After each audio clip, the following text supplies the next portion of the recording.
Bien, gracias a Dios, hermanos. Entonces, continuamos con la siguiente enseñanza y retomamos nuevamente el verso base de este congreso. Segunda de Corintios.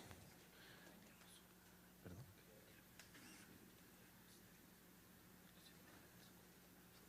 Ya está. Sí. Disculpen, hermanos. Segunda de Corintios 4:5 dice: porque no nos predicamos a nosotros mismos, sino a Jesucristo como Señor, y a nosotros como vuestros siervos por amor de Jesús. Sin duda alguna, hermanos, la fidelidad en el servicio a Jesucristo es una determinación que como cristianos se va a ver confrontada en una forma permanente por el medio ambiente del mundo caído en el que vivimos, un mundo caído por el pecado, moralmente, y en el cual el Señor nos hace permanecer, porque bueno, si finalmente el destino último de nuestras vidas es la eternidad con el Señor, bueno, el deseo en el corazón de cada uno de nosotros sería: Señor, ¿por qué, si ya me redimiste, por qué no me llevas ya a tu presencia y me sacas de este mundo donde hay dolor, donde hay aflicción, donde el cuerpo aún se enferma, donde de repente el dinero no alcanza, Señor, donde de repente los hijos nos sacan canas verdes? Señor, yo quisiera estar en tu presencia, ¿no? Pero el Señor nos deja como seres redimidos en esta tierra, nos hace permanecer en esta tierra, y la palabra dice, para que ahora nosotros vayamos y anunciemos las virtudes de aquel que nos llamó de las tinieblas y nos ha trasladado a su luz admirable. Entonces, permanecer en una condición de fidelidad en este mundo caído representa en sí para el cristiano una oposición permanente. Uno de los más graves errores en los que puede incidir un hombre o una mujer regenerados es tener la falsa expectativa de que el mundo se va a convertir en un lugar cómodo para vivir. Esto jamás va a suceder, hermano. Al contrario, la Biblia dice que la maldad se multiplicará, y mientras la maldad se multiplica, entonces la confrontación hacia la santidad que el Señor Jesucristo ha imputado de sí sobre nosotros como sus siervos se va a ver cada día más confrontada. Es una falacia, es una expectativa que no podemos guardar en el corazón los creyentes, los hijos de Dios. Cada día las cosas van a ir poniéndose más difíciles para los hijos de Dios en esta tierra. Hechos 1:8 dice: y recibiréis poder cuando haya venido sobre ustedes el Espíritu Santo, y entonces me serán testigos en Jerusalén, en Judea, en toda Samaria y hasta lo último de la tierra. El Señor Jesucristo nos está anticipando que pretender llevar una vida cristiana sin la presencia y sin la llenura, sin la presencia habitacional del Espíritu Santo dentro de nuestro ser, es imposible. Para poder vivir una vida cristiana se necesita ser cristiano. Tenemos que estar llenos del Espíritu Santo. El Espíritu Santo tuvo que haber hecho por la redención habitáculo de nuestro ser. Hoy tenemos que ser templos del Espíritu Santo, porque si no, no podremos ser testigos de Jesucristo. Y la palabra testigo proviene del griego martureo, que significa mártir. Es decir, el Señor nos está llamando a ser testigos de Él, a predicar el Evangelio, a manifestar el Evangelio, vivenciar el Evangelio, aun cuando nuestra vida llega al extremo de la muerte.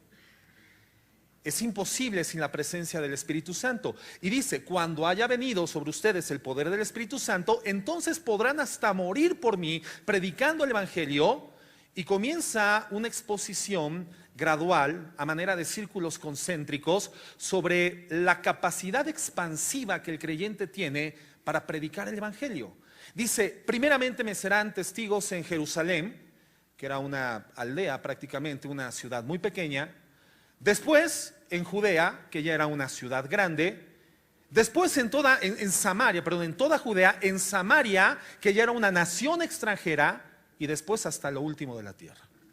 Y de continuo los pastores nos enfrentamos a peticiones o a exclamaciones románticas de algunos siervos de Dios que están en proceso de crecimiento espiritual, generalmente asociada a la juventud física, y yo lo he escuchado: pastor, yo me quiero ir de misionero a la India.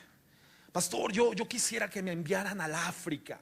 Pues lo que quieras, que te coma un león o te atropelle un rinoceronte, pero bueno, pues es tu expectativa. Y la primera pregunta: a ver, ¿tú qué te quieres ir hasta lo último de la tierra? Mi pregunta es si en tu Jerusalén ya eres testigo de Jesús.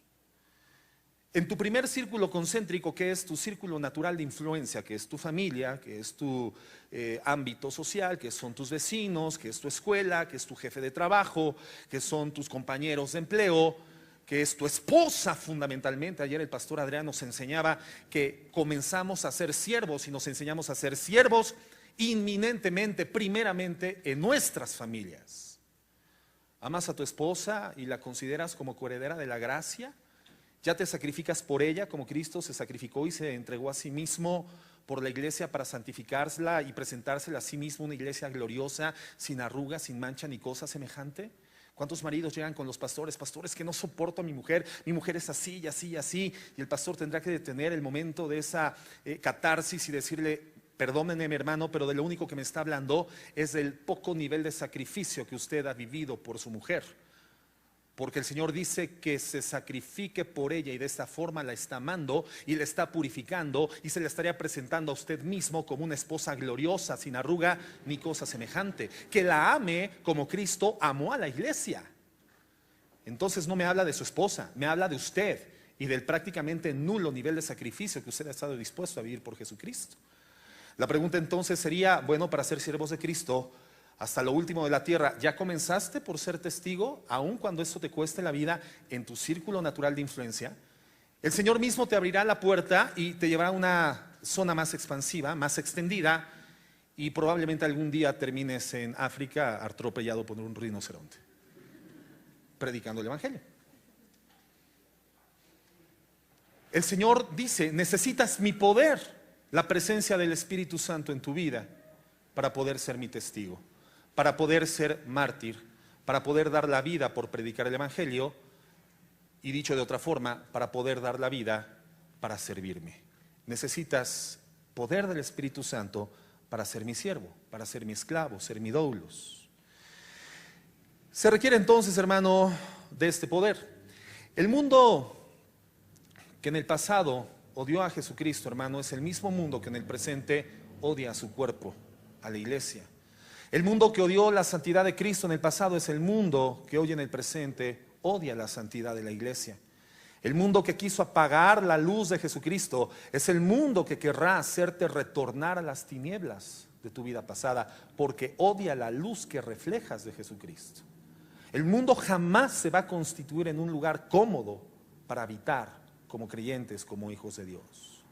No podemos esperar que el mundo dominado por el pecado en algún momento comience a acogernos con amor, porque esperar esto es tanto como esperar que Satanás se convierta en un ser de bondad, y esto es imposible. Por eso mismo la Escritura dice en Efesios 2, 6 y 7: juntamente con Él nos resucitó y asimismo nos hizo sentar en los lugares celestiales con Cristo Jesús. Ojalá pudieras subrayar esto en tu Biblia, y si traes tu Biblia en tu iPad, raya tu iPad. Y juntamente con Él nos resucitó y asimismo nos hizo sentar en los lugares celestiales con Cristo Jesús. ¿Dónde nos hizo sentar? En los lugares celestiales con Cristo Jesús, para mostrar en los siglos venideros las abundantes riquezas de su gracia en su bondad. Dios es bueno, hermano, y tiene abundantes riquezas de su gracia esperando por nosotros. Primera de Pedro nos habla de una herencia, hermanos, que es incontaminada, inmarcesible, inmancillable, que está reservada para nosotros, los santos de Dios, para el tiempo venidero.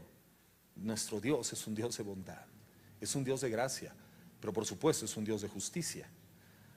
Porque qué Dios justo sería aquel que no juzgara el pecado de la humanidad, y lo juzga justamente e inclementemente en el cuerpo de su Hijo Jesucristo, el cual se posa en esa cruz y es literalmente desgajado en sustitución por nosotros. Su cuerpo es abierto, su cuerpo es rasgado, su sangre derramada. El velo del templo en ese momento se abre de arriba para abajo a fin de dar a entender que es Dios quien nos abre a partir de ese sacrificio acceso pleno al lugar santísimo, y que solamente un Dios existe y un solo mediador entre Dios y los hombres, Jesucristo hombre, que se entregó en rescate por nosotros, de lo cual se da testimonio.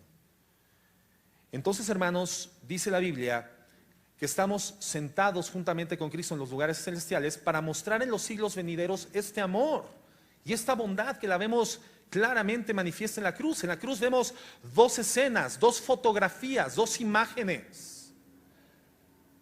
La consecuencia del pecado, el nivel de destrucción que genera en la vida del hombre el pecado a través de la imagen del cuerpo destruido de Cristo.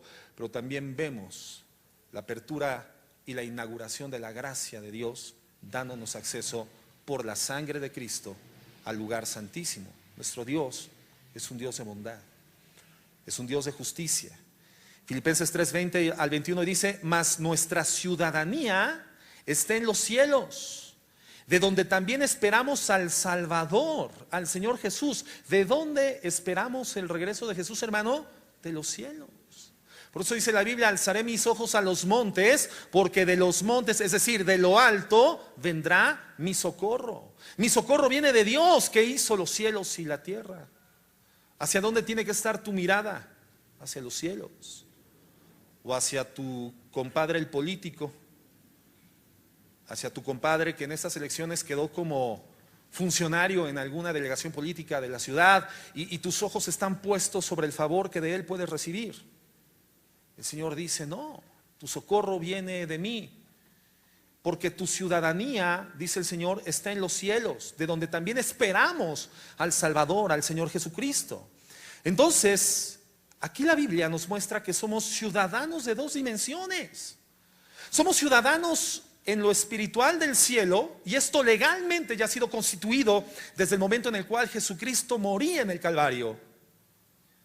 Pero la realidad es que todavía permanecemos en lo físico, en la dimensión del mundo, sujetos a una condición cuatridimensional que no nos permite viajar más allá de la velocidad de nuestras piernas, que cada día pues se endurecen más las articulaciones, ¿verdad? Esa ley de entropía que hace que vayamos envejeciendo todos los días. La Escritura dice que mientras nuestro hombre exterior se envejece todos los días, se acarcacha. Hermano, me estaba comentando ayer el pastor Xolalpa que pues hay una ley, ¿verdad?, aquí en la Ciudad de México, donde si tu auto tiene 8 años de antigüedad, no lo puedes ya circular, porque ya lo consideran un auto viejo. Hermano, a mí no me dejarían entrar a la Ciudad de México entonces. Mientras nuestro hombre exterior se va desgastando, o sea, tú te ves al espejo todos los días y dices: chispas, esta cana no la tenía ayer, la lonja izquierda me cuelga más que la derecha, ahora hay que equilibrarlas, y me voy debilitando y voy envejeciendo. Mientras eso sucede, nuestro hombre interior, el regenerado, el nacido de nuevo, aquel que nace no de una simiente humana, no de carne ni de sangre, sino de Dios, del Espíritu Santo, el nuevo nacimiento que Cristo le explica a Nicodemo, del agua y del Espíritu, de la palabra y del Espíritu, porque la única materia prima que el Espíritu Santo va a usar para regenerar tu corazón, hacerte nacer de nuevo, transformar tu vida, es el Evangelio de la gracia. Por eso hay que predicar rectamente el Evangelio de la gracia, porque no hay otra materia prima que utilice el Evangelio para transformar un corazón. Entonces dice la Biblia que esperamos al Salvador, al Señor Jesucristo, y entonces somos ciudadanos del cielo en lo espiritual, legalmente, aun cuando posicionalmente permanecemos todavía en esta tierra en forma carnal. El verso 21 dice: el cual transformará a Jesucristo el cuerpo de la humillación nuestra, o sea, este cuerpo que se va humillando por la corrupción, por el envejecimiento, por el desgaste, por causa del pecado original de Adán y Eva en el huerto del Edén, para que sea semejante al cuerpo de la gloria suya. Está hablando de un evento futuro. Por eso, hermano, en el primer verso que te cité de Efesios 2:7 dice: para mostrar en los siglos venideros las abundantes riquezas de su gracia en su bondad para con nosotros en Cristo Jesús. Es decir, esta ciudadanía celestial, esta condición de estar sentados en los lugares celestiales, aun cuando legalmente ha sido decretado y constituido por Dios, el único que tiene autoridad para decretar algo, solo Dios decreta, está posicionado para nosotros como cristianos en el futuro cronológico de nuestra vida. Legalmente ya está decretado por Dios, pero todavía no tiene su efecto. Por eso nos enfermamos, por eso comemos algo descompuesto y nos duele el estómago. Pero va a ser transformado el cuerpo de la humillación nuestra para que sea semejante al cuerpo de la gloria de Jesucristo. Nos está hablando de una fase final que para nosotros sí se inserta en una cronología, que es la glorificación de nuestro cuerpo, por el poder con el cual puede también sujetar a sí mismo todas las cosas. O sea, por el poder con el cual Cristo gobierna y todas las cosas están sujetas en el universo a su dominio, a su soberanía, a su control, a su autoridad, a la palabra de su poder. Con esa misma autoridad nos va a resucitar con cuerpos glorificados, o nos va a entregar en el arrebatamiento cuerpos glorificados. Aquí estamos viendo, hermano, algo que puede definirse como 3 etapas en la salvación de una persona, ¿sí? Lo podemos llamar etapas, fases o 3 momentos: la justificación, la santificación y la glorificación. La justificación, hermano, es el momento en el que, por ese don de Dios, tú crees que el Señor Jesucristo muere por ti en la cruz del Calvario, te avergüenzas delante de Él genuinamente de tu pecado y te arrepientes, le dices: soy un pobre, miserable, ciego, desnudo, Señor, sin ti estoy perdido, no importa mi fama, no importa mi popularidad, no importa la aceptación social que tenga, ni el dinero que haya caudalado, Señor, soy nadie sin ti y en mis manos no hay nada que yo pueda ofrecerte para mi redención, por lo cual, Señor, te pido que me salves. Te recibo en mi corazón, te recibo en mi vida, y en ese momento, al instante, el Señor te justifica, el Señor te salva. Es un acto milagroso, es un acto glorioso. Legalmente, en el momento de la justificación, somos libertados legalmente de la culpa por el pecado, porque esta culpa ya fue juzgada sobre el cuerpo de carne de nuestro Señor Jesucristo en la cruz del Calvario. Pero entramos inmediatamente a la segunda fase. Ya somos salvos.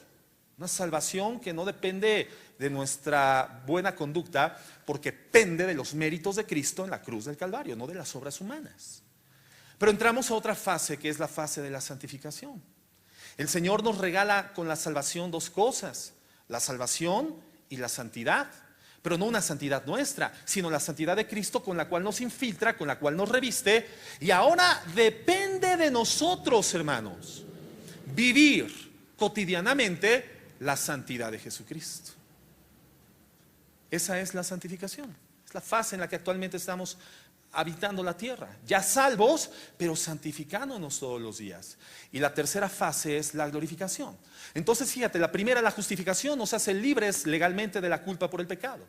En la segunda fase, la santificación, estamos siendo libres de la influencia del pecado. Pero en la glorificación, cuando este cuerpo que se humilla se ha transformado a la imagen del cuerpo de Cristo, seremos libres para siempre de la presencia del pecado. Libres de la culpa del pecado, libres de la influencia del pecado y libres en el futuro de la presencia del pecado. Entonces, hermanos, esta escena de la glorificación, del regreso de Jesucristo por su iglesia a la tierra, es la más grande esperanza del cristiano. El regreso de Jesucristo y la glorificación de nuestros cuerpos. Por eso, hermano, es que cuando leemos a Pedro, bueno, leemos al Espíritu Santo a través de los escritores que él inspiró, Pedro, Pablo, vemos cómo ellos tienen este anhelo y llega un momento donde se consideran la generación del arrebatamiento. Hasta que pase el tiempo y se dan cuenta, bueno, dice Pedro: estoy próximo a abandonar esta casa, es decir, estaba a punto de ser ejecutado. Pablo dice: estoy próximo a ser ejecutado. O sea, no fui la generación del rapto, pero finalmente me encontraré con mi Señor Jesucristo. Y en la resurrección, en el regreso, pues yo seré primeramente reunido con Él en los cielos, porque primeramente serán los muertos en Cristo, y después los que vivamos nos reuniremos juntamente con Él, con cuerpos transformados y glorificados. Entonces, hermano, la esperanza de la iglesia profesante, no protestante, profesante, la iglesia de Jesucristo de todas las épocas de la historia de la humanidad, es el regreso de su Señor. Por esa esperanza vivimos. El encuentro con nuestro Señor Jesucristo. Primera de Juan 3, fíjate el alcance de tener palpitante en el corazón esta esperanza. Primera de Juan 3, 2 y 3 dice: amados, ahora somos hijos de Dios, o sea, ya somos hijos de Dios. Y aún no se ha manifestado lo que hemos de ser, es decir, la glorificación todavía no la vivimos. Pero sabemos que cuando Él se manifieste, es decir, cuando Él regrese, seremos semejantes a Él, porque le veremos tal como Él es. Fíjate cómo está hablando de las tres fases. La justificación, ya somos hijos de Dios, pero todavía no se ve lo que seremos, o sea, estamos en la santificación. Pero cuando Él venga, seremos glorificados y le veremos tal como es. Gloria a Dios. Y todo aquel que tiene esta esperanza, y este es el alcance de tener esta esperanza, todo aquel que tiene esta esperanza, esta expectativa, este anhelo, este deseo, en Él se purifica a sí mismo como Él es puro. Cuando a la predicación se le quita esta esperanza, se le retira el mensaje del regreso de Jesucristo y de la glorificación del cuerpo del creyente, deja de ser una predicación cristiana. Se comienza a mundanalizar, se comienza a materializar, porque entonces el creyente desciende su mirada de lo eterno celestial a lo perecedero terrenal. Solamente tener palpitante esta esperanza nos alienta a purificarnos, a santificarnos todos los días, porque le esperamos a Él.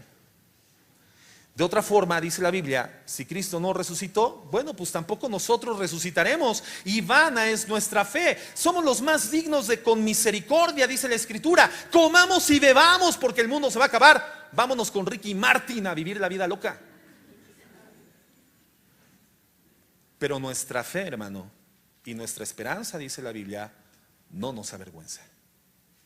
Cierta es nuestra esperanza. Es una convicción que el Señor siembra y funda fuertemente en el corazón del cristiano, del hombre y la mujer regenerados. En 1 de Pedro 2:11 dice: amados, yo os ruego como extranjeros y peregrinos que os abstengáis de los deseos carnales que batallan contra el alma. Los deseos carnales que batallan ¿contra qué? Contra el alma. ¿Por qué no dice que batallan contra el espíritu? Porque el espíritu ya nació de nuevo. Pero el alma, donde reside la mente, el pensamiento, la inteligencia del hombre, las emociones, los sentimientos, la capacidad de deprimirse, de desanimarse, entristecerse o excitarse, exaltarse, es ahí, hermano, donde la carnalidad sigue presentándonos una batalla. Los deseos carnales que batallan contra el alma. Dice la palabra de Dios: por eso, amados, yo les ruego como extranjeros y peregrinos. O sea, nos recuerda la palabra de Dios que no somos habitantes de esta tierra, sino que espiritualmente formamos parte de una ciudadanía diferente a la terrenal. Como extranjeros y a peregrinos, absténganse, limítense, generen un cerco de protección en torno de ustedes que les impida tener acceso a los deseos carnales que van a continuar mientras el tiempo de la santificación llega a su fin por la glorificación, batallando todavía contra sus almas. El Señor nos ha salvado, nos ha redimido, nos ha hecho nacer de nuevo. Pero aún batallamos en el alma, en las emociones, en las decisiones, hermanos, por mantenernos fieles en el servicio a Jesucristo y fieles en obediencia a la voluntad de Dios. ¿Quién no batalla, hermano? ¿Qué hombre no batalla? Un hombre casado y aún un hombre soltero que sabe que tiene que guardar su mirada, porque Él es santo, porque es templo del Espíritu Santo, porque el Señor nos enseña que mientras que en la ley se decía que el pecado se constituía con la comisión del mismo, Jesucristo eleva por la gracia el nivel de demanda moral. Y ahora nos dice: oyeron que fue dicho, no adulterarás, pero yo les digo que basta con que vean a una mujer para codiciarla en su corazón, ya adulteraron con ella. De tal forma que el Señor nos explica que el pecado no está cuando se comete, sino cuando se desea. El pecado no está con la comisión, el pecado está en la intención. ¿Por qué esta demanda moral se eleva con la gracia? Porque por la ley, hermanos, no podíamos aspirar a la santidad de Dios, solamente la veíamos. Pero la gracia nos catapulta gratuitamente a la santidad de Dios. Y ahora nos corresponde a nosotros santificarnos, ejercer esa santidad todos los días. Extranjeros y peregrinos, dice la palabra de Dios. La palabra extranjeros, del griego paroikos, significa cerca de nuestra morada, cerca de nuestra familia, cerca de la casa. Es un residente extranjero, ese es un extranjero. Estamos cerca de la casa. Cada día que pasa es como si nos aproximáramos un metro más, un metro más. El regreso de Cristo cada día es más inminente. Él no retarda su promesa como algunos la tienen por tardanza, sino que no queriendo que nadie se pierda, sino que todos procedan al arrepentimiento. El Señor tiene el tiempo perfecto, pero cada día nos acercamos más a esa ciudadanía. Eso significa extranjero, cerca de nuestra morada. No hemos llegado, pero ya estamos cerca. Y la palabra peregrinos, del griego parefidmos, con PH intermedia, parefidmos, que significa expatriado, es decir, fuera de tu patria, pero que se dirige hacia su patria. Todo peregrino, hermano, tiene un destino, ¿cierto o no? Cuando es 12 de diciembre, el día del cumpleaños de tu suegra,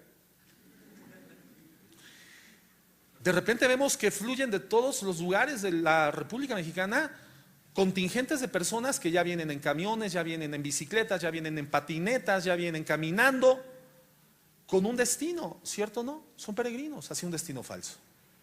Pero nosotros somos peregrinos hacia un destino cierto, un destino celestial. Eso es lo que dice la Biblia. Cuando la Biblia dice que somos extranjeros y peregrinos, nos está diciendo que somos como una oficina consular del cielo en la tierra. Somos como una diplomacia divina, y te lo voy a explicar, porque aquí no se trata ahora que yo soy el diplomático, soy embajador. No, espérate. O sea, no se trata obviamente de inflar la palabra, pero sí la tenemos que explicar de manera que podamos entenderlo con ejemplos que no castiguen el contexto de la Biblia. Somos una oficina consular, somos una diplomacia. ¿Qué hace una diplomacia? La diplomacia, hermano, representa los intereses del país de procedencia en una nación extranjera. Eso hace una diplomacia. Nosotros somos diplomacia del cielo porque representamos los intereses de Dios, los intereses del reino de los cielos aquí en la tierra. ¿Y cuáles son los intereses del reino de Dios aquí en la tierra? Exclusivamente la predicación del evangelio. Para eso permanecemos, para predicar las virtudes del que nos llamó de las tinieblas y nos trasladó a su luz admirable. Para eso permanecemos aquí, para representarle a Él. Y la característica de todo diplomático, hermano, es que jamás asume la forma de vida del país donde reside, sino que siempre proyecta y representa la forma del país del que procede. Los que han tenido la oportunidad de ir aquí en la Ciudad de México, en la zona rosa, a la embajada, por ejemplo, de los Estados Unidos, cuando tú entras a la embajada estás en una pequeña zona geográfica que es literalmente Estados Unidos en México. El presidente, o la foto de allí del presidente, no es el presidente de la nación mexicana, sino el presidente de Estados Unidos. La gente no habla en español, la gente habla en inglés. Las usanzas, los modos, las costumbres son de la procedencia de ese país y representan los intereses de ese país. Es lo que nosotros hacemos aquí en la tierra. No estamos en esta tierra para adoptar la forma de vida de la gente del mundo. Estamos en el mundo y permanecemos después de nuestra salvación para ahora representar los intereses de la patria a la que pertenecemos, de la ciudadanía celestial a la que pertenecemos. Que aun cuando no se haya manifestado en términos posicionales físicos, legalmente está constituido y legalmente tenemos la misión asignada de representar a Dios a través de la predicación de su estrategia de salvación, el Evangelio de Jesucristo. Es para lo que permanecemos en esta tierra. Para eso hemos sido constituidos siervos de Dios. Es como también si hubiéramos aterrizado en este planeta y comenzáramos a vivir entre los terrícolas y nos diéramos cuenta de que son diferentes a nosotros. Qué diferentes son los terrícolas. Hermano, si tú no te sientes extraterrestre, entonces no eres extranjero y peregrino. Si tú te sientes a gusto con este mundo, la vanagloria de la vida, los deseos de los ojos, es porque eres del mundo. No vas de paso en este mundo. Al contrario, te quieres quedar y seguir disfrutando del mundo. Sus placeres, su condición caída, la práctica del pecado. Tal vez ya no de forma tan abierta, pero todavía has decidido conservar una zona oscura y cavernosa dentro de tu ser en donde sigues pecando de tu forma favorita. Muy bien. Para sostenernos entonces, ya viendo que este mundo nos va a confrontar siempre y cada vez en forma gradual, de mayor forma, en esta misión de permanecer en fidelidad, en la condición de siervos de Dios, para sostenernos en fidelidad en nuestro servicio a Dios, requerimos de un modelo, de un inmutable ejemplo de santidad a seguir. Un ejemplo de santidad gráfico, visible, tangible e inmutable, que no cambia. Nuestro ejemplo, hermanos, es Jesucristo. Ese es nuestro ejemplo a seguir. Observemos esta historia en la Biblia, por favor. Mateo 20:20. Y ahí sí te voy a esperar a que lo encuentres en tu Biblia. Mateo 20:20. Tenemos que imitar a Jesús, hermanos. Es nuestro modelo. Mateo 20:20 dice: entonces se le acercó la madre de los hijos de Zebedeo con sus hijos, postrándose ante él y pidiéndole algo. O sea, la mujer se aproximó aparentemente en una forma espiritual, pero para presentar al Señor Jesucristo una petición carnal. O sea, quiso impresionar al Señor Jesucristo en forma externa para obtener un beneficio carnal, que diera satisfacción a una condición de madre. Y le dijo el Señor Jesús: ¿qué quieres? O sea, la mujer postrada dice: pues, ¿qué quieres? Ella le dijo: ordena que en tu reino se sienten estos dos pimpollos míos, el uno a tu derecha y el otro a tu izquierda. Asústame, Panteón. O sea, esta mujer estaba pidiendo que sus dos cuchurruminos, sus dos pimpollos, sus dos genruchos se sentaran uno a la izquierda y a otro a la derecha. O sea, el máximo nivel de dignidad y autoridad después de Dios que alguien pudiese recibir. Él le dijo, bueno, entonces Jesús respondiendo dijo: no sabes lo que pides. ¿Pueden beber del vaso que yo he de beber y ser bautizados con el bautismo con que yo soy bautizado? Y entonces aquí hablaron los pimpollos: podemos, sí podemos. Y él les dijo: a la verdad, bueno, de mi vaso beberán, y con el bautismo con que yo soy bautizado seréis bautizados, pero el sentarse a mi derecha y a mi izquierda no es mío darlo, sino aquellos para quienes está preparado por mi Padre. Aquí Jesucristo manifiesta la sujeción que en condición humana Él manifestaba la voluntad del Padre. El Señor Jesucristo se identifica como un misionero. Él dice: yo no he venido a hacer mi voluntad, sino la voluntad del que me ha enviado. Soy un misionero. Además, mi misión se está desarrollando en un reloj en cuenta de regresiva. O sea, cada día me queda menos tiempo para poder un día llegar en el día perfecto, en el horario perfecto, en el minuto perfecto, en el segundo perfecto, para decirle al Señor: todo está consumado. No puedo perder el tiempo. No está en mí darlo, sino para aquellos que mi Padre, para quien mi Padre lo ha reservado. Cuando los 10 restantes, los otros 10 discípulos, oyeron esto, o sea, Pedro y todos los demás, Mateo, Judas, dice, se llenaron de regocijo en sus corazones. Se enojaron contra los dos hermanos. ¿Por qué se enojaron, hermano? Porque deseaban lo mismo que ellos: la gloria, el poder, la autoridad, el ser llamados los siervos del Señor, a su izquierda y a su derecha. Y se enojaron porque mientras en el corazón de ellos palpitaba este deseo, hubo una madre que sí se atrevió a pedírselo al Señor Jesucristo, y ellos calladotes: y ya se nos anticipó esta mujer, ¿de dónde salió? Dice, se enojaron contra los dos hermanos. Entonces Jesús, llamándolos, dijo, o sea, así como que: a ver, miren, vengan para acá, les voy a dar una enseñanza. Sepan de antemano lo siguiente: que los gobernantes de las naciones de la tierra se enseñorean de ellas, y los que son grandes ejercen sobre ellas potestad. Mas entre vosotros no será así, sino que comenzarán a ser capacitados a vivir como se vive en el reino. ¿Cómo se vive en el reino? Decretando, atando, echando fuera. No, dice el Señor, no. Van a aprender a vivir hoy, durante el tiempo de su santificación, a vivir como se vive en el reino. Y en el reino se vive haciéndose pequeño, el más pequeño de entre todos, aquel que quiera ser grande. Y el que quiera ser el primero entre vosotros, se tiene que hacer vuestro esclavo, vuestro siervo. Así como yo soy el modelo, dice el Señor. Como el Hijo del Hombre, o sea yo, dice el Señor Jesús, no vino para ser servido, sino para servir y dar su vida en rescate por muchos. De tal forma que el Señor Jesucristo es nuestro modelo. Y en Jesucristo no vemos la petulancia de los que hoy se llaman siervos de Jesucristo. Los aires de grandeza y las expectativas de reconocimiento y autorrealización en los púlpitos, en los ministerios, que jamás existió en el corazón del Señor Jesús.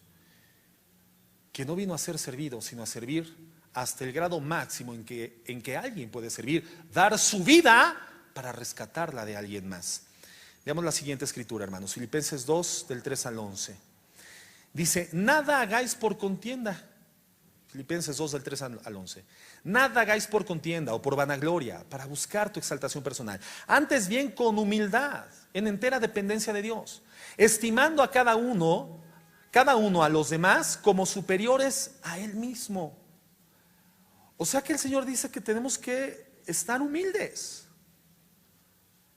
sencillos, que nadie tenga un concepto más alto de sí mismo que el que deba de tener, que debes de considerar a tu prójimo, a tu hermano, a tu compañero de silla como superior a ti mismo. Mira, voltea a ver a tu hermano, por favor, al que tienes ahí a la izquierda o a la derecha, dile, tú eres superior a mí. Ahora tú contéstale, no, tú eres superior a mí.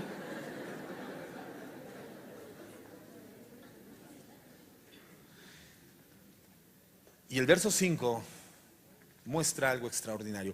Haya pues en vosotros este sentir. O sea, este sentir de humildad que hubo también en Cristo Jesús, el cual siendo en forma de Dios, no estimó el ser igual a Dios como cosa a que aferrarse, sino que se despojó a sí mismo, tomando forma de ¿qué? De siervo, hecho semejante a los hombres.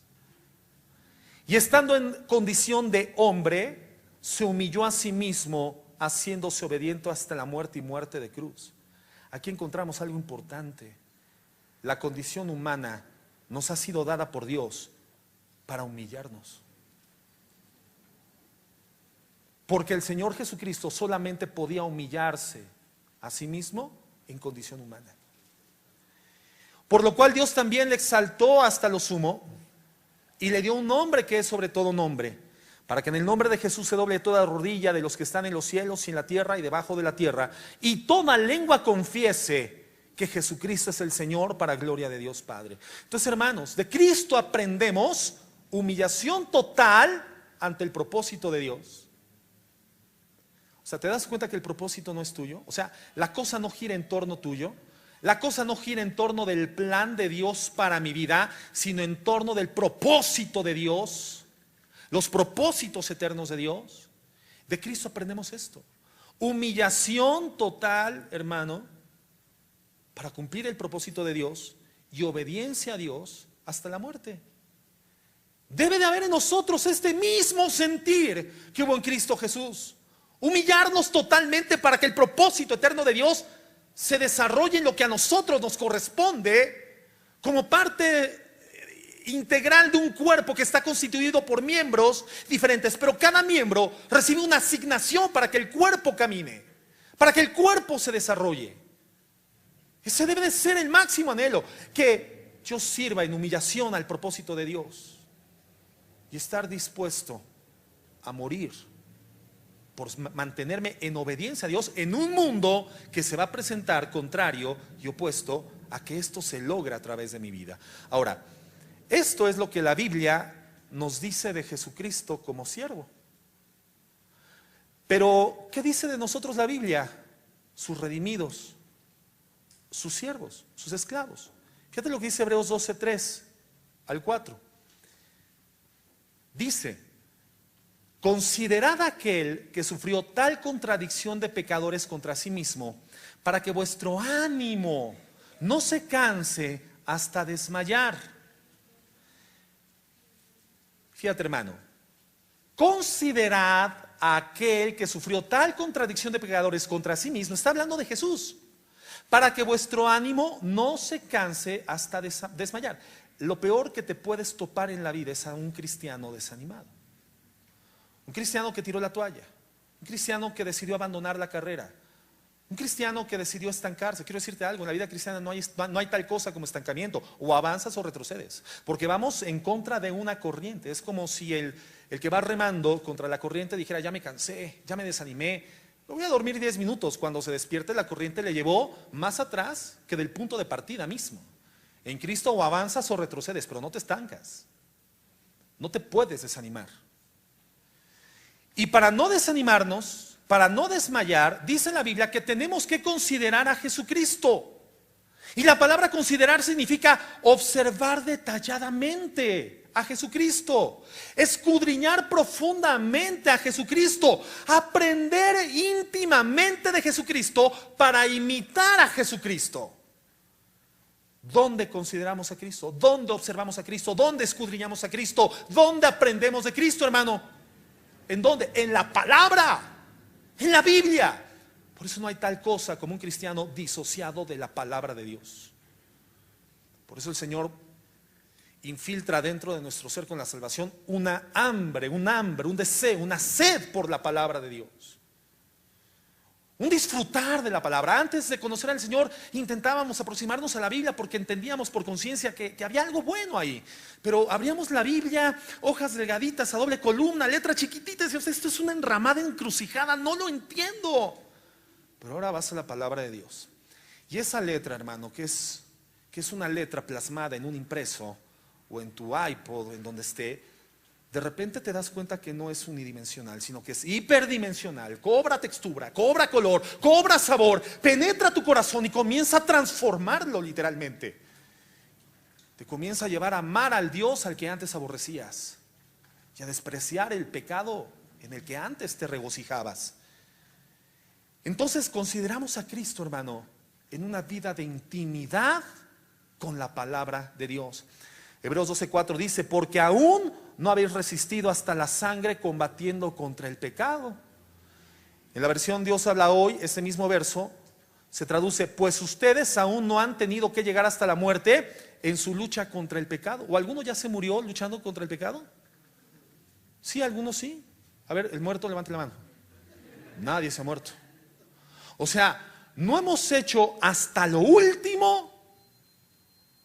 No hemos dado el mayor alcance que el Señor nos ha dado la capacidad de desarrollar combatiendo contra el pecado. Entonces, ¿por qué te desanimas? Considera a Jesús, aprende de Él para que puedas imitarlo a Él. Pero ¿quién es nuestro modelo de santidad, obediencia y fidelidad? Jesucristo. Entonces, ¿qué tenemos que hacer? Imitarlo. Entonces nos queda claro: como siervos de Dios en este mundo tendremos una clara, abierta y descarada oposición hacia nuestra fidelidad a Cristo. Por eso 1 de Pedro 4:1, fíjate lo que dice. 1 de Pedro 4:1: puesto que Cristo padeció por nosotros en la carne, vosotros también armaos del mismo pensamiento. Nos tenemos que armar del mismo pensamiento que Jesucristo tenía en relación a la carne, en la cual combatió en su carne y la venció. La palabra armaos significa equiparnos para una guerra. Y nuestra arma para enfrentarnos a la tentación, al pecado y no ser vencidos, hermanos, es tener en la mente, armarnos en la mente de la misma forma de pensamiento que Cristo tenía hacia el pecado. Tenemos que odiar el pecado. Y continúa diciendo: pues quien ha padecido en la carne, Cristo terminó con el pecado, para no vivir el tiempo que resta en la carne, el nuestro, es decir, el tiempo del momento mismo de nuestra redención por la justificación, hasta el tiempo que nos resta hasta la glorificación. para no vivir el tiempo que nos resta en la carne conforme a las concupiscencias de los hombres, sino conforme a la voluntad de Dios. ¿Y qué dice 1 Tesalonicenses 4:3? Pues la voluntad de Dios es nuestra santificación, hermano. Eso es en lo que tenemos que abocarnos y enfocarnos, en nuestra santificación. Y dice el verso 3: baste ya el tiempo pasado para haber hecho lo que agrada a los gentiles, andando en lascivias, concupiscencias, embriagueces, orgías, disipaciones y abominables idolatrías. Dice, ya basta, ya te atascaste en el pasado. Ya te transpirabas pecado, transpirabas maldad, transpirabas lascivia, transpirabas pasiones desordenadas. Ya basta, dice el Señor. Basta. Si dices que eres un siervo de Cristo, ya basta. Y continúa en el verso 4: a estos, es decir, a los del mundo, les parece cosa extraña que vosotros no corráis con ellos en el mismo desenfreno de disolución y os ultrajan. O sea, al mundo le parecemos cosas raras. Para el mundo el cristiano es un bicho raro.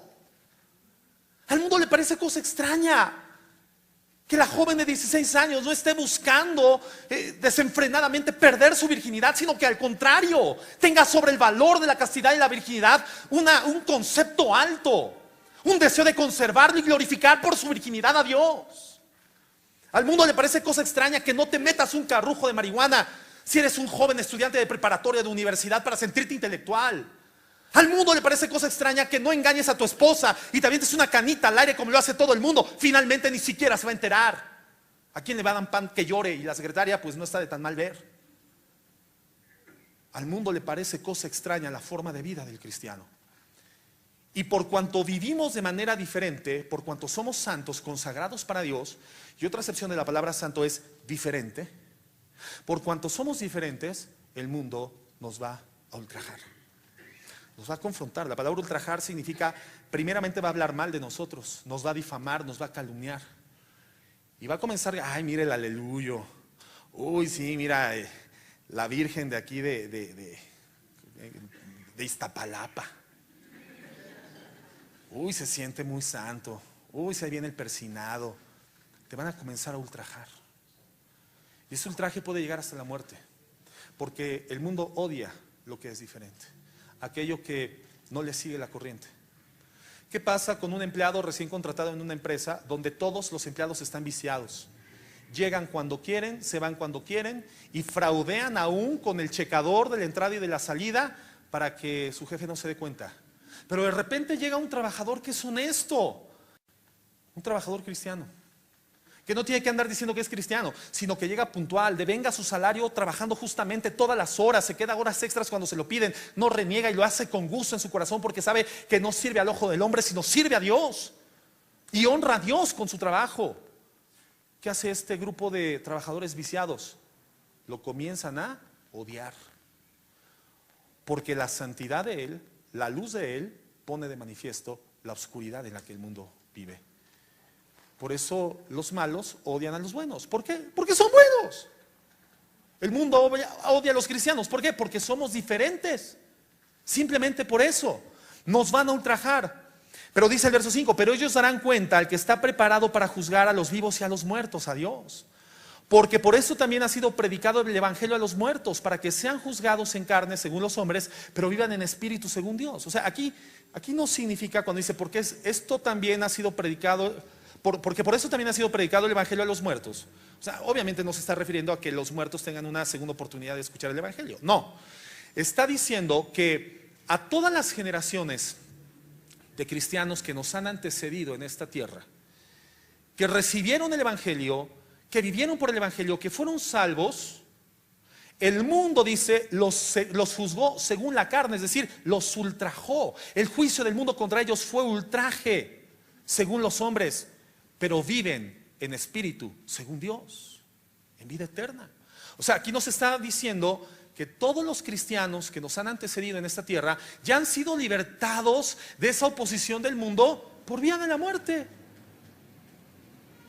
Por eso Pedro decía, estoy en estrecho, porque pues quisiera morirme para estar con Cristo, pero quisiera vivir para seguir predicando el evangelio, ¿verdad? O sea, que muramos o vivamos, del Señor somos. Eso significa, y el verso 7 dice, mas el fin de todas las cosas se acerca. Y esta es la buena noticia para nosotros, que aún vivimos. Porque aquí la Biblia nos está diciendo que el regreso del Señor Jesucristo se acerca. No se está refiriendo al final cronológico de la tierra, del mundo, de la existencia o de la creación. Se está refiriendo que el final de todas las cosas es el regreso del Señor Jesucristo. Es lo que la misma creación dice Romanos. Está en Romanos 8, dice que la misma creación clama, gime por la manifestación de los hijos de Dios, porque cuando nosotros seamos libertados de la corrupción por el pecado, también la creación será libertada de la corrupción en la que quedó por el pecado del hombre. Entonces, hermanos, la buena noticia es que el fin de todas las cosas se acerca. Jesucristo está próximo, hermano. Yo no sé si seremos la generación del rapto, pero aunque no la seamos, tenemos que vivir como si la fuéramos, con ese anhelo palpitante. Porque solamente ese anhelo nos lleva a purificarnos todos los días, porque Él es puro, a poder vivir plenamente nuestra escena de santificación. Dice, mas el fin de todas las cosas se acerca. Dice, sed pues sobrios. Y aquí nos comienza a dar instrucciones para vivir como siervos de Dios, de manera íntegra en esta vida. Dice, sean sobrios, porque ya se acerca el Señor Jesucristo. Es decir, mientras que los que fueron juzgados según la carne por los hombres, siendo ultrajados, pero viven según Dios, o sea, los cristianos que ya murieron y hoy están en la presencia de Dios, fueron libertados de la opresión del mundo a través de la muerte. Ustedes que viven van a ser libertados, porque la cercanía del regreso de Cristo está pronta. Fíjate qué tremenda noticia. ¿No te alienta esto? ¿No te llena de esperanza? Esta es la esperanza del cristiano. Y dice, por tanto, o sea, el tiempo de la peregrinación, el tiempo de ser diplomacia de Dios en la tierra, el tiempo de representar los intereses de Dios aquí en la tierra, aún cuando estemos ante la oposición descarada del mundo, tiene que ser de la siguiente forma. Dice, sed sobrios. La palabra sobrio significa con una mente equilibrada y firme. Es lo contrario a desquiciado. Una mente equilibrada y firme, sustentada en la firme esperanza del regreso de Jesucristo. Y dice, y velad en oración. Hace un momento cantábamos una canción que dice, ¿cómo dice? Que, ¿por qué es tan difícil? No me la sé, pero ¿cómo dice? Porque todo lo que ¿qué? Porque todo lo que ¿por qué? Es en pregunta, ¿verdad? ¿Por qué todo lo que hacemos en la vida es más fácil que orar? Porque es más fácil ver el fútbol. Porque es más fácil ver a la señorita Laura. Sí, porque es más fácil estar haciendo mil cosas y distraernos intencionalmente para no pasar tiempos de oración con el Señor. Y el Señor dice, no se lo pueden permitir. Tienen que ser sobrios y equilibrados, con una mente estable, fundada en la esperanza ciertísima del regreso próximo del Señor Jesucristo. Y la evidencia de que están con una mente equilibrada y sobria es que velan en oración. Velan en oración. Fíjate lo que dice, por favor, Mateo 1:35. Estoy pronto a terminar. Perdón, Marcos 1:35. Te lo voy a ir leyendo. Dice, habla del Señor Jesús. Levantándose muy de mañana, aun siendo muy oscuro, salió y se fue a un lugar desierto y allí oraba. Habla de la madrugada. El rey David en el Salmo 5 dice, de mañana te buscaré, de mañana oirás mi voz. Y esa palabra mañana significa al rayar el alba, cuando aún es de madrugada. Y además dice, y esperaré tu voz. O sea que el Señor no le manifiesta su voz a los que tienen urgencia de escuchar la dirección de Dios.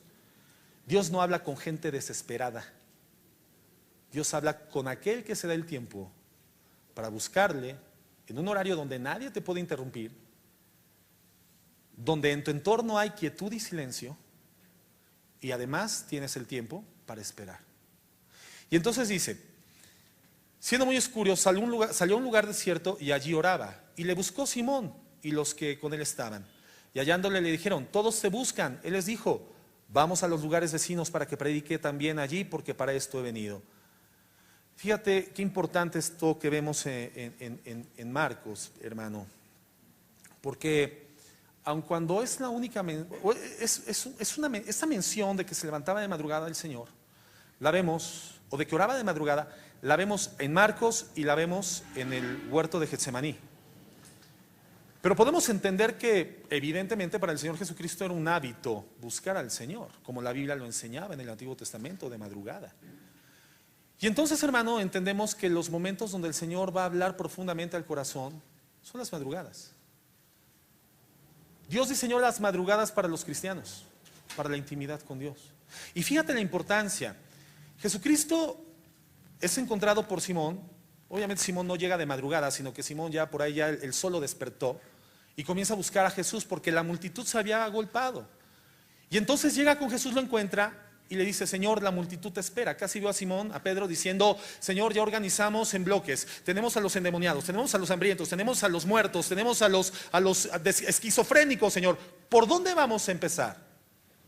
Y el Señor Jesucristo le dice: no. Hoy iremos a las ciudades, a las aldeas vecinas a predicar el evangelio porque para esto hemos venido. O sea, el Señor estuvo en intimidad con Dios desde el amanecer y el Señor Dios le revela a Jesucristo el plan para ese día. El ministerio de Jesucristo y la agenda de Jesucristo no era dictaminada por las necesidades de la gente. El ministerio y la agenda de Jesucristo era dictaminada por la voluntad del Padre.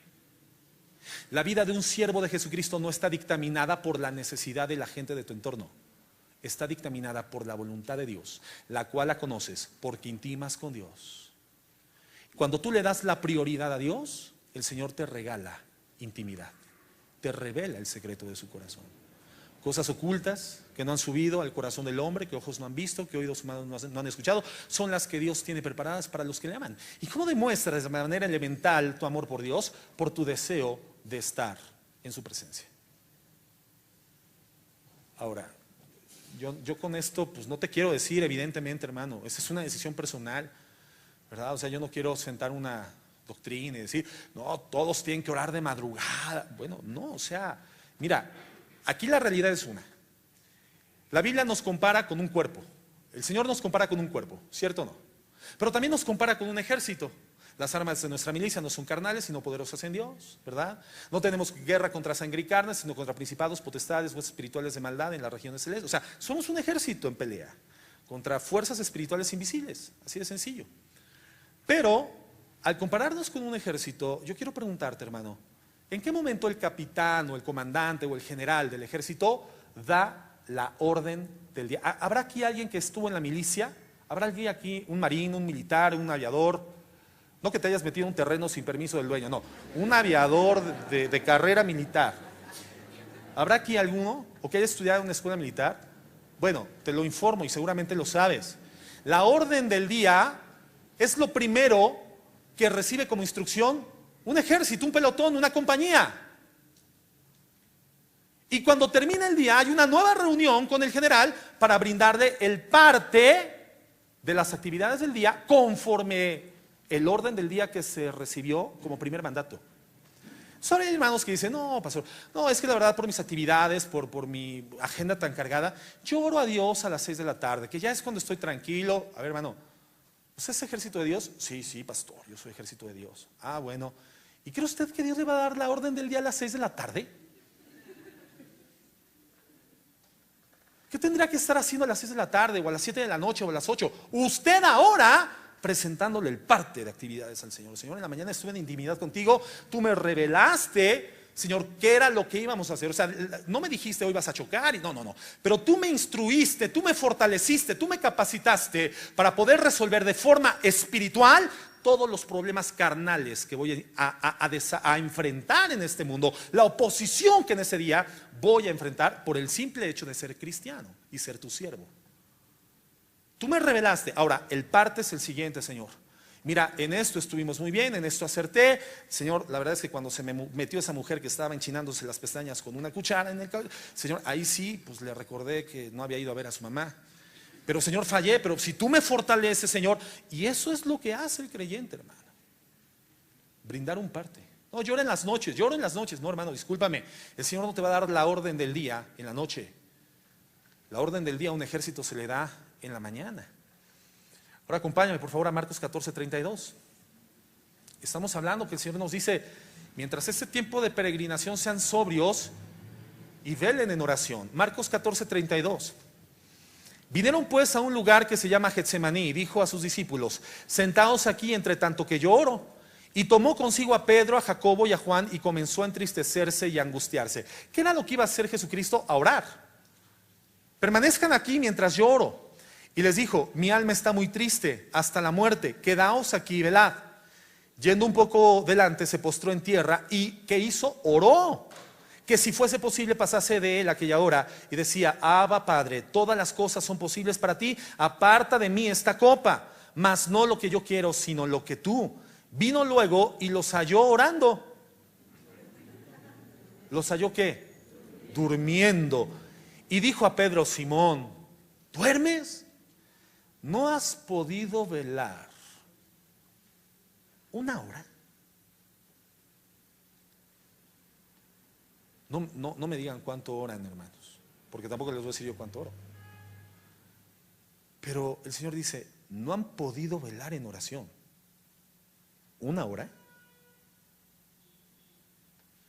Así que si tú dices: no, yo ya soy el mega super espiritual, ultra plus de la congregación, porque oré 30 minutos al Señor, el Señor dice: no pudiste ni una hora. Y fíjate, el verso 38: velad y orad. ¿Qué decía?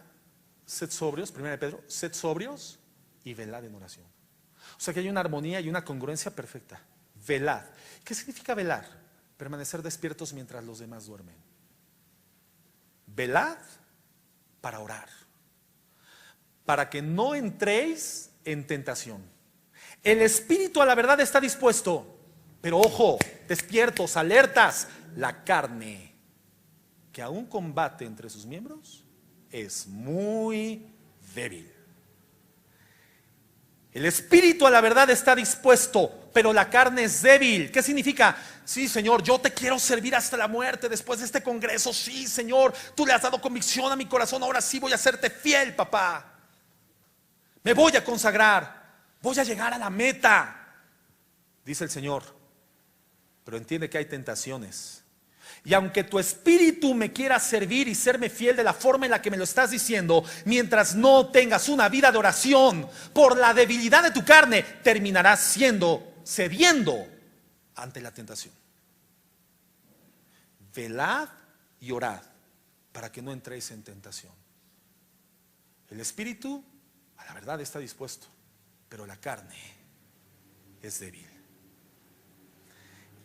Este es el tiempo en que debemos disciplinar nuestras vidas en oración, hermanos. Es el tiempo en que debemos levantarnos cada vez más de mañana para orar. De acostarnos ya no viendo la televisión, sino orar en familia antes de acostarnos. Yo no digo que no veas la televisión. Programas que puedas seleccionar con integridad, con santidad, con dignidad, como hijo de Dios.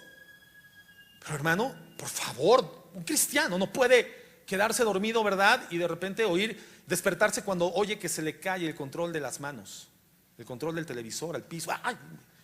Ya la apago No puede ser, la Biblia dice que no puede ser así. Es el tiempo de vivir en oración porque estamos rodeados por un ejército espiritual que nos bombardea con tentaciones todo el tiempo para llevarnos a desfallecer moralmente y espiritualmente. Son como una hacha que golpea al árbol, y si nuestra raíz no es Cristo y su palabra, pueden echar abajo cualquier vida, cualquier ministerio, cualquier familia, cualquier matrimonio, cualquier paternidad. Velen y oren, porque es la única manera de sostenernos. Porque si bien el espíritu está dispuesto, la carne es débil. Necesita urgentemente de intimidad con Dios. Los discípulos de Cristo, hermano, en Getsemaní se durmieron. ¿Y qué fue lo que pasó después? Llegaron los soldados del Sanedrín y ¿qué hicieron? ¿Permanecieron sobrios con una mente equilibrada? No, ¿por qué? Porque no permanecieron orando. Todos huyeron, todos salieron corriendo, todos lo traicionaron. Pedro unas horas antes le había dicho a Jesús: Señor, yo iré contigo hasta la muerte. Señor, tú y yo somos uno mismo. Wow. Hasta la muerte, Señor, si es necesario. Yo daría la vida por ti, ¿cierto? No se lo había dicho horas antes. Pero no había amanecido y le había negado ya 3 veces por no velar en oración, por no intimar con Dios, por no considerar a Jesucristo en la palabra, por no intimar con Él, por no aprender de Él y por no imitarle a Él.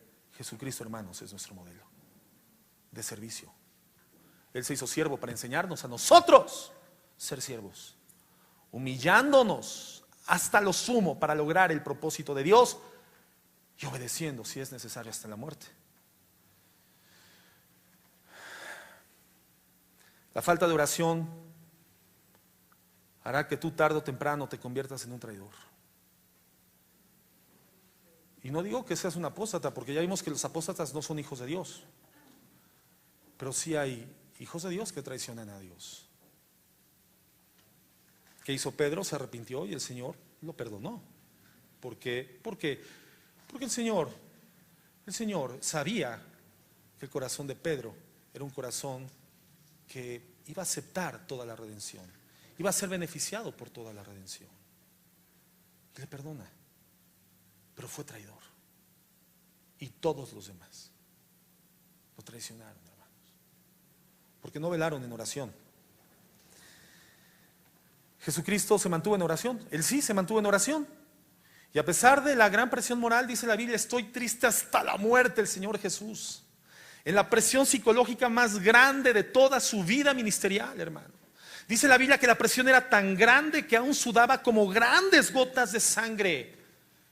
La palabra Getsemaní yo no creo que sea una coincidencia, significa aceite comprimido. El Señor estaba siendo comprimido moralmente. Él dice, Señor, si es posible, pase delante de mí esta copa, pero no sea como yo, sino como tú. Y en la oración, en la intimidad con el Padre, en la correlación con la voluntad del Padre, en la identificación con la voluntad del Padre, pudo mantenerse sobrio, con una mente equilibrada. Y cuando llegó el Sanedrín, el Señor Jesús no salió corriendo despavorido. El Señor voluntariamente entregó las manos. Yo soy, dijo, y entregó las manos. Y se entregó como oveja silente al degolladero. Porque el Señor Jesús sí oraba. Y es nuestro modelo de siervos. Con una mente firme y ecuánime, y con una vida de oración, hermano, considerando a Jesucristo, aprendiendo de él día y noche en la palabra, podrá serle fiel hasta la muerte. 1 Corintios 9:24, voy terminando, dice, sabéis que los que corren en el estadio, todos a la verdad corren, pero solamente uno se lleva el premio. Corred de tal manera que lo obtengáis. O sea, ¿cuál es el premio para nosotros? Que el Señor nos diga un día, bien, buen siervo y fiel. Todo aquel que lucha de todo se abstiene. Abstengámonos de los deseos de la carne que combaten contra el alma, hermanos. Ellos a la verdad reciben una corona corruptible, pero nosotros una incorruptible. Habla de un premio. Así que yo de esta manera corro, no como a la aventura. De esta manera peleo, no como quien golpea al aire. O sea, nos está hablando, yo tengo una estrategia, dice Pablo. Y la estrategia es, golpeo mi cuerpo y lo pongo en servidumbre. Y golpear el cuerpo no significa flagelarlo físicamente, esto es una alegoría. Golpear el cuerpo significa no darle lo que tu carne te pide, más sueño, más cobija, más almohada cuando tienes que estar velando en oración, más programas de madrugada cuando tienes que estar dormido porque tienes una cita al amanecer con tu Señor. Eso significa golpear mi carne, ponerlo en servidumbre ¿a qué? A la voluntad de Dios, hermano. Lo pongo en servidumbre porque el peligro es el siguiente. No sea que habiendo sido heraldo para otros, yo mismo venga a ser eliminado. Si de algo era consciente el apóstol Pablo, era de su debilidad. Y cuán bendito es aquel que entiende que es débil si no está aferrado en intimidad con Jesucristo. Que entiende que la potencia y el poder que tenemos no es nuestro, sino que proviene de Él y opera a través de nosotros. Pero es de Cristo. Necesitamos de Él. Por eso dice 2 de Pedro 1:9, tenemos también la palabra profética más segura, a la cual hacéis bien en estar atentos como a una antorcha que alumbra en lugar oscuro hasta que el día esclarezca y el lucero de la mañana salga en vuestros corazones. O sea, el Señor nos está diciendo que solamente la palabra en este mundo nos puede privar de la oscuridad. La única luz que existe es la luz de la palabra de Dios revelada por el Espíritu Santo. Sin esta luz el hombre tropieza, cae, se entrampa, cae en barrancos, se daña, se confunde, pierde el camino, llega a destinos confundidos, diferentes. Se hunde en el dolor y en la desesperación. Con la luz de la palabra, nosotros jamás nos equivocaremos de destino. La voluntad divina, hermano, de predicar eficazmente a Jesucristo y de servirle, sirviendo a su iglesia, solamente será una realidad en la medida en la que meditemos en su palabra de día y de noche y hagamos conforme a lo que en ella está escrito, como le ordena Dios a Josué en Josué 1:8. Perdón, bueno, en el libro de Josué, ya después lo busques. Ser valientes, hermanos, y esforzados. ¿Qué le dice el Señor a Josué? Sé valiente y esforzado. ¿En qué? ¿En qué? En hacer su voluntad. Solamente, hermano, meditando en su palabra, de día y de noche. Cuando Dios le da esta instrucción a Josué, no le estaba diciendo con la luz de día y con la oscuridad de noche. De día y de noche le está diciendo 24 horas, 12 horas de día, 12 horas de noche.